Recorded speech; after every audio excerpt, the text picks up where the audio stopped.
In a modest living room adorned with mundane decor sits an everyday individual hunched over a laptop. The screen blazes with traditional advice. Save 10% of your income, invest in stocks and bonds. The frustration is palpable. Year after year, countless people follow this stale script, yearning for financial independence, and yet the lifeline seems perpetually out of reach.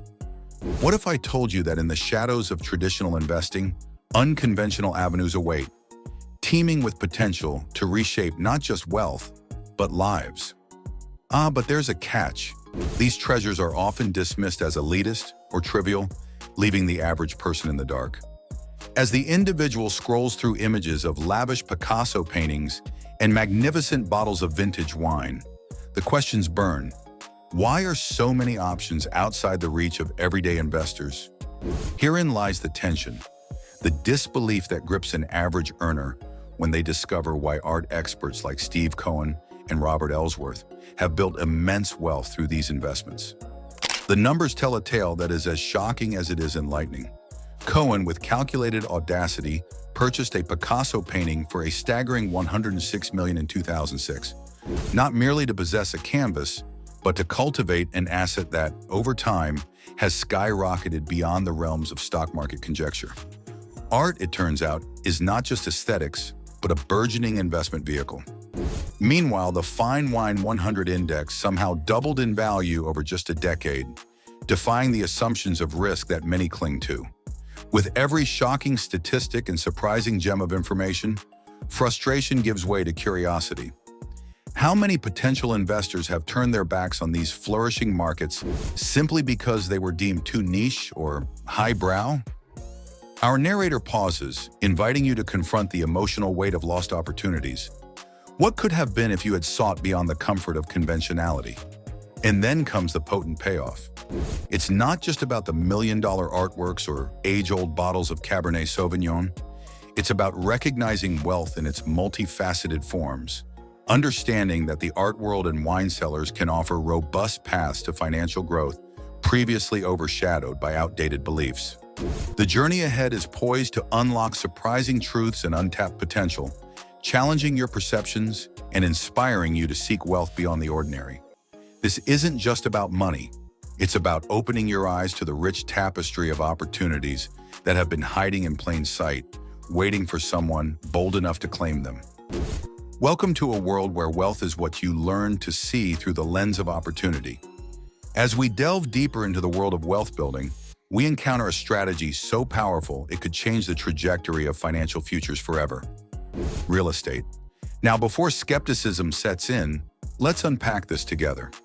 Renowned investors like Robert Kiyosaki, the voice behind the groundbreaking tome Rich Dad, Poor Dad, have been vocal about the tremendous potential of real estate.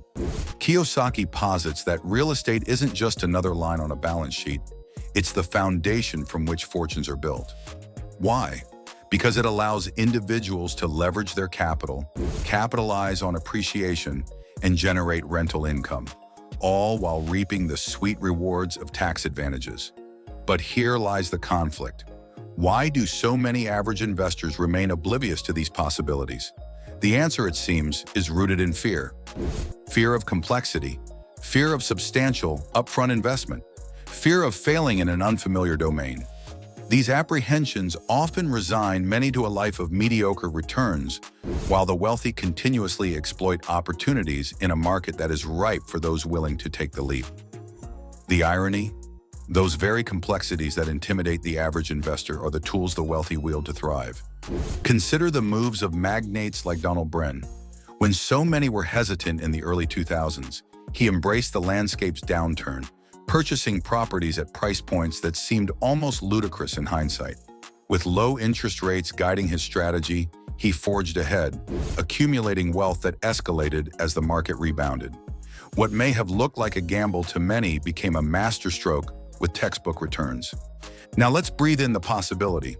Real estate is not merely a gateway, it's a launching pad, a vessel to diversify one's portfolio and secure a tangible and stable asset.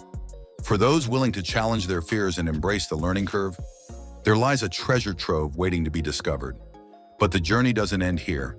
As we peel back the layers of wealth-building strategies, we find ourselves face to face with another powerful tool that the wealthy have long understood: dividend stocks. Picture Sarah, an everyday investor, glued to her computer screen, frustration boiling inside her as she scrolls through investment forums. Everywhere she looks, there's chatter about risky tech stocks and the latest hot craze in cryptocurrency. The allure of fast money dances in front of her eyes, igniting dreams of overnight wealth. Yet more often than not, those dreams become nightmares, waking up to losses that erode her hard-earned savings. Her heart races with anxiety as she realizes that while she chases fleeting trends, she's missing what the wealthy know and leverage every day. It's in these quiet moments of despair that she suddenly recalls a conversation with her grandfather, a self-made man whose wealth was built on careful, calculated strategies. He had once told her, "Invest for the long haul. Look for companies that reward you for your loyalty." Those words resonate, but the investment landscape around her feels so fast-paced. Could something so deceptively simple actually work? As if answering Sarah's unspoken question, Warren Buffett's legacy flashes before her. The famed investor, with a style as unpretentious as his plain diet of burgers and Coke, has repeatedly preached the virtues of dividend-paying stocks. For him, these payouts are not merely income. They are fuel, the essence of compounding wealth made possible through reinvested dividends. Just think about it, he'd say, how Coca-Cola and American Express have rewarded disciplined investors over decades.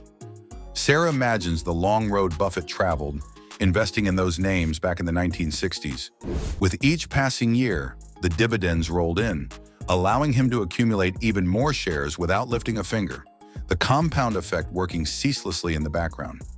By 2021, his chosen stocks had returned billions, money that tells a story of patience, discipline, and an entirely different mindset towards wealth. Fingers trembling, she steps back from the chaos of her screen and takes a deep breath. In that moment, the weight of clarity begins to lift her spirit. Could it be that the key to true financial empowerment lies in something so overlooked? Perhaps amidst the noise, there is profound wisdom waiting patiently, simply asking her to take the leap. A light flickers within her. It's not too late. By embracing this age-old strategy of focusing on dividend stocks, she could build a financial future shaped by the lessons learned from great investors. No more chasing dopamine hits of quick gains. It's time for steady growth, the kind that transforms lives over time. But as Sarah's hope unfurls, we must confront another harsh reality of wealth building. In a world dominated by prestigious connections and polished resumes, it's easy to assume that only those within the gilded circles of society can hope to build substantial wealth. Many believe that the halls lined with ivy and the names whispered in boardrooms hold the secrets to financial success. Yet there looms a stark reality. Many aspiring visionaries are left disheartened, feeling that their backgrounds and networks bar them from the wealth building party. Enter Chris Sacca, a man who defied the conventional narrative. Imagine a young man, not whirling among the elite, but observing the awkward patterns of barely visible startups waiting for a chance to bloom. Sacca, a technology expert, saw potential where others saw stumbling blocks. He recognized that true opportunity often hides in the shadows of oversights. With each calculated risk he took, investing early in fledgling companies like Twitter and Uber, he quietly unraveled the myth that wealth is the exclusive domain of the connected and elite. People often find their frustration mounting as every setback reinforces the narrative that wealth is reserved for those in the know. Sacca's story challenges this notion. He relied on instinct and sharp perception rather than the well-worn paths of traditional investment strategies. His passion for innovation wasn't just a hobby, it became the cornerstone of a massive financial empire. With the resolve of an underdog, Sacca brought to life a message that piques curiosity and ignites hope. Success can, against all odds, come from refusing to follow the crowd.